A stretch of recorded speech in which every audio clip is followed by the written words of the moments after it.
నారాయణం నమస్కృత్య నరం చైవ నరోత్తమం దేవీం సరస్వతీం వ్యాసం తతో జయముదీరయేత్.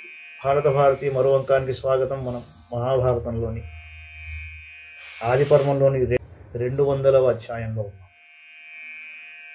దుర్యోధన ధృతరాష్ట్ర సంభాషణ. ధృతరాష్ట్ర ఉవాచ అహమప్యేవమేవైతచ్చికీర్ష్యామి యథా యువాం వివేక్తం నాహమిచ్చామి త్వాకారం విదురం ప్రతి. ధృతరాష్ట్రుడు అన్నాడు, నేను మీ వలె ఈ విషయాన్నే చేయగోరుతాను. నా ఇంగితం విదురునికి తెలియకుండా జాగ్రత్త పడతాను అన్నాడు. తతస్తేషాం గుణానేవ కీర్తయామి విశేషతః నావబుద్ధేత విదురస్మమాభిప్రాయమింగితై. ప్రత్యేకించి విదురుని ఎదుట వారి గుణాలను కీర్తిస్తాను. నా అభిప్రాయాన్ని విదురుడు గ్రహింపకుండా నా చేష్టలను అదుపు చేస్తాను. యక్షత్వం మన్యసే ప్రాప్తం తద్బ్రవీహి సుయోధన రాధేయ మన్యసే యచ్చ ప్రాప్తకాలం వదాశు మే. దుర్యోధన, నీవనుకున్నది ఏదో చెప్పు. కర్ణ, ఇప్పుడు నీవనుకున్నది నాకు త్వరగా చెప్పు అన్నాడు. ఇలాంటప్పుడు ఏమనిపిస్తుంది అంటే, ధృతరాష్ట్రుడు వీళ్ళ మాటలే వింటూ చేసుకుంటూ వెళ్ళాడు అన్నది అలా కనిపిస్తూ ఉంటుంది. కానీ ఆయనకు కూడా లోపల పాండవుల పట్ల ద్వేషమే ఉన్నది. దుర్యోధన ఉవాచ అద్యతాన్ కుశలైర్విప్రైః సుగుప్తైరాప్తకారిభిః కుంతీపుత్రాన్ భేదయామ మాతృపుత్రౌ చ పాండవౌ. తండ్రి, మనకు విశ్వాసపాత్రులను మనం ఈ కార్యానికి నియోగించాలి. వారి ద్వారా కుంతీపుత్రులను మాతృపుత్రుల నుండి విడదీయాలి.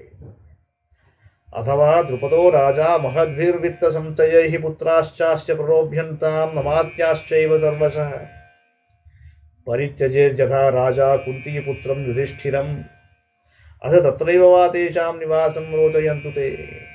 లేదా ధనరాశులతో ద్రుపదుని అతని కుమారులను మంత్రులను ప్రలోభపెట్టాలి. కుంతీపుత్రులైన ధర్మజుజీ వారందరూ విడేటట్లు చేయాలి. వారిని ద్రుపదుడు తన నగరం నుంచి తరిమివేయాలి. లేదా బ్రాహ్మణుల ద్వారా పాండవులు అక్కడే ఉండటం మంచిదని చెప్పించాలి. ఎన్ని పన్నాగాలు చెప్పాడో చూడండి. ఇహైషాం దోషవద్వాసం వర్ణయంతు పృథక్ పృథక్ తే భిద్యమానాస్తత్రైవ మనఃకుర్వంతు పాండవాః. ఆ బ్రాహ్మణులు ఒక్కొక్కరితో విడివిడిగా హస్తినాపుర నివాసం మీకు హానికరం అని చెప్పాలి. పాండవులు భయపడి పాంచాల దేశ నివాసమే మంచిదని తలంచేటట్లు చేయాలి.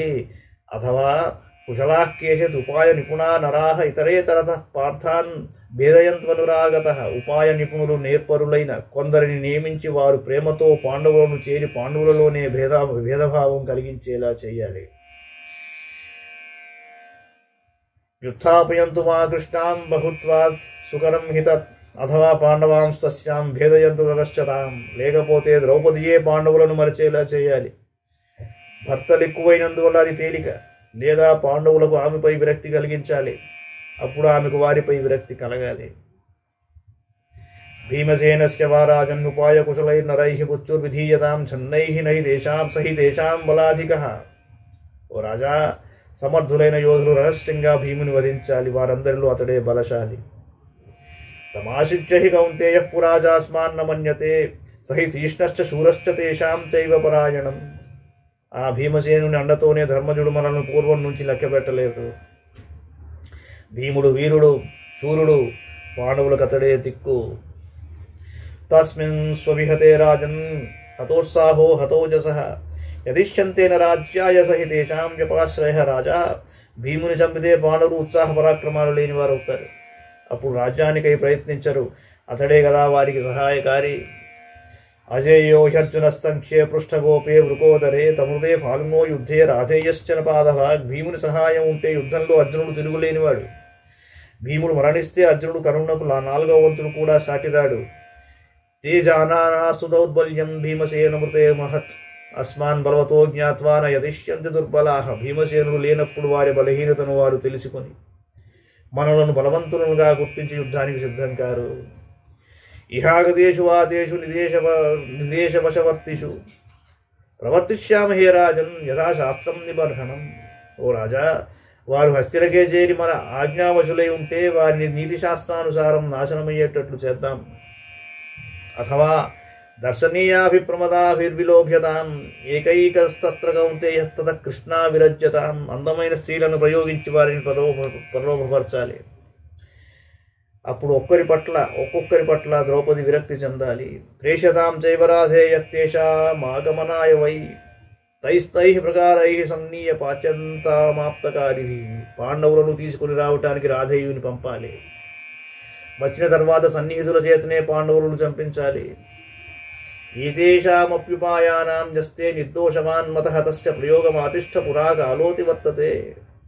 యావధ్యకృత విశ్వాసాః ద్రుపదే పార్థివర్షభే తావదేవ హితే శక్యాః న శక్యాస్తు తతః పరం.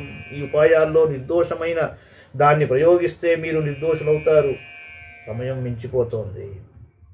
ద్రుపదునిపై మిగిలిన రాజులందరికీ విశ్వాసం కలుగ పూర్వమే ఈ పని ఆచరించాలి, లేకపోతే వారిని చంపడం కష్టసాధ్యం.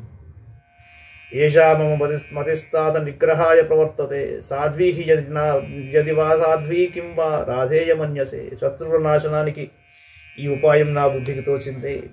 గుణదోష విచారం మీరు చేయాలి కన్నా ఈ పనిలో నీ అభిప్రాయం కావాలి. ఇది శ్రీ మహాభారతే ఆదిపర్వణి విదురాగమన రాజ్యలంభపర్వణి దుర్యోధన వాక్యే 200తమోధ్యాయః. మంగళం భగవాన్ విష్ణుః మంగళం గరుడధ్వజః మంగళం పుండరీకాక్షో మంగళాయతనో హరిః.